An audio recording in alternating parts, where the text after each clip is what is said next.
Some children have been subjected to sexual degradation at the hands of other youngsters, including strangulation, slapping, kicking, whipping and punching. Now, you say all of this is sorted out by the Children's Commissioner. These are studies that they can back up. We're going to talk now with Dr. Paula Hall. Dr. Hall is an addiction therapist at the Laurel Centre, and the reason I was just clarifying that with Isabel is, Dr. Hall, I think a lot of people who don't have experience of this would just find this so hard to believe. But what credibility do you give it?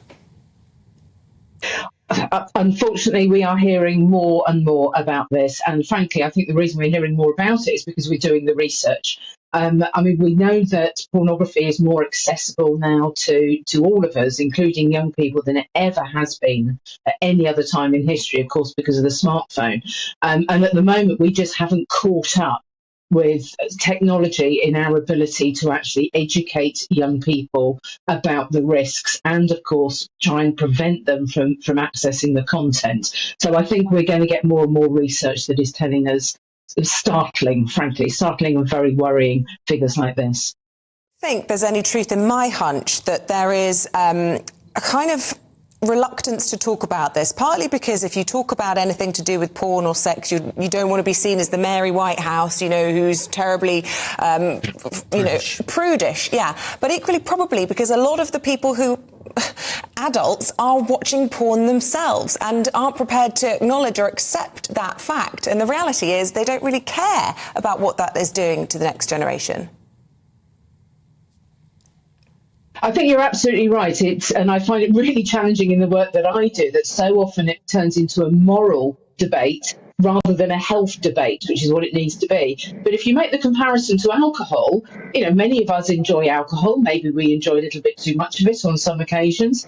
But we understand and we acknowledge that there are risks. There are risks of dependency and addiction. We know that. But we also know that there are risks associated with violence around alcohol, antisocial behaviour. There are many, many challenges. And we do whatever we can as a society to protect young people from accessing alcohol and educating them about the risks. And as a society, we've just got to catch up with that and doing those educational programs and those prevention strategies around pornography. And it's not a moral issue in terms of moralising about porn. It's about just acknowledging the potential risks.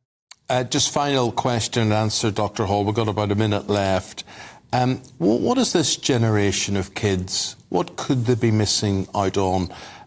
We don't want to be lecturing. We don't want to spoil the experience of romance. But can you tell us, if they adopt what they are seeing in these blue movies, how that is detached from life?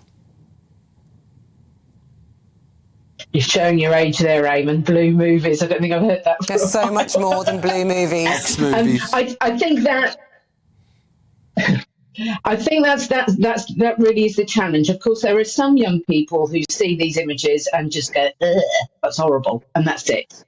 But there are others who recognise that this isn't real life, and they have the other education, they have other support around them. But there's a minority that are at risk of having a major impact on their life. And one of those impacts, of course, is addiction, which is a field that I specialise in working. But other risks are actually not getting into relationships at all, and actually deciding that maybe pornography is an easier option than real relationships, or trying, as you say, to carry some of those activities into a partner's relationship, and not understanding why their partner may not enjoy it or want it in the same way as they saw it on the screen. Doc, because it's not real life. A bigger conversation of which we don't have time for, but thank you so much. So interesting listening to you. Thank you for explaining that to us this morning, Dr.